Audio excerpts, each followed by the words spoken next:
চুয়াডাঙ্গায় এক অভিভাবক প্রাথমিক বিদ্যালয়ে ঢুকে প্রধান শিক্ষকের গায়ে চড় দিলেন।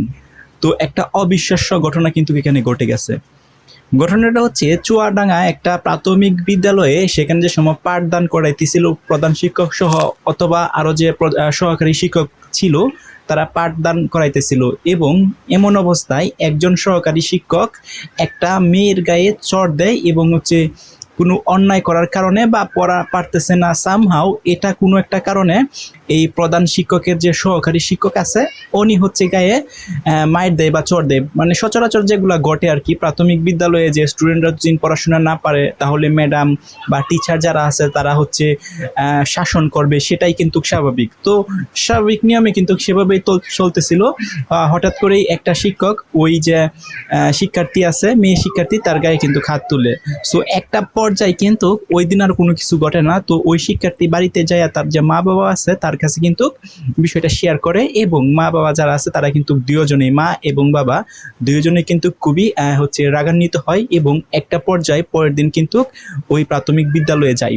তো প্রাথমিক বিদ্যালয়ে যাওয়ার পর প্রধান শিক্ষক যিনি আছে কর্তৃপক্ষ, অর্থাৎ ওই প্রাথমিক বিদ্যালয়ের প্রধান শিক্ষকের গায়ে উনি চড় দেয়। তো মুহূর্তের মধ্যেই একটা ভিডিও ফুটেজ কিন্তু সামাজিক যোগাযোগ মাধ্যমে ভাইরাল হয়ে যায়। অর্থাৎ ওই অফিস কক্ষে কিন্তু একটা সিসি ক্যামেরা ছিল, এবং ওই সিসি ক্যামেরার মধ্যে কিন্তু সর্বক্ষণই সব কিছু রেকর্ড হয়। তো যখন ওই মহিলা, অর্থাৎ ওই যে বাচ্চাটাকে চড় মারা হয়েছিল বা শাসন করা হয়েছিল শিক্ষকে, তার যে বাবা এবং মা দুজনে কিন্তু অফিস কক্ষে যায়, এবং এক পর্যায়ে মায়ে কিন্তু প্রধান শিক্ষকের গায়ে চড় দেয়, এবং সেই যে একটা ফুটেজ, সেই মুহূর্তের ফুটেজটা কিন্তু সিসি ক্যামেরাতে রেকর্ড হয়, এবং পরবর্তীতে সেটা কিন্তু সামাজিক যোগাযোগ মাধ্যম ফেসবুকে কিন্তু সেটা ব্যাপক আলোড়ন সৃষ্টি করে, এবং এটার কিন্তু অনেকেই নিন্দা জানাচ্ছে। কারণ একটা শিক্ষক কিন্তু পারে একটা স্টুডেন্টকে মারতে পারে, শাসন করতে পারে, বা এরকম অ্যাক্টিভিটিস কিন্তু তারা করতে পারে, এবং এটা কিন্তু তাদের রাইটও কিন্তু আছে। সো এটার কারণে যদি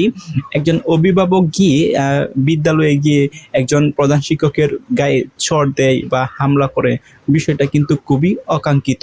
এখন হ্যাঁ, প্রধান শিক্ষক বা যারা সহকারী শিক্ষক আছে তাদের সাথে খোলামেলা আলাপ করতে পারতো ওই অভিভাবক, যে বলতে পারতো যে কি অপরাধ করতে তার শিশু বা কেন মারছে, এরকম একটা আলোচনা করতে পারতো। বাট এটা না করে তারা সরাসরি যায় হামলা করছে, অর্থাৎ প্রধান শিক্ষকের উপরে প্রধান শিক্ষকের গায়ে চড় দিছে। সো এই যে অ্যাক্টিভিটিসটা করছে এটা কিন্তু অকাঙ্ক্ষিত একটা কার্যকলাপ। এটা কিন্তু একজন সচেতন নাগরিক বা সচেতন অভিভাবকের কাছ থেকে কোনো শিক্ষকই কিন্তু অ্যাকসেপ্ট করে না। সো শিক্ষক যারা আছে তারা শাসন করবে, শিক্ষার্থীদেরকে মারবে, সেটাই কিন্তু স্বাভাবিক। তাই বলে অভিভাবকরা গিয়ে গায়ে হাত তুলবে শিক্ষকের, বিষয়টা খুবই অকাঙ্ক্ষিত। সো আপনাদের মতামত কি, কমেন্ট করে জানান।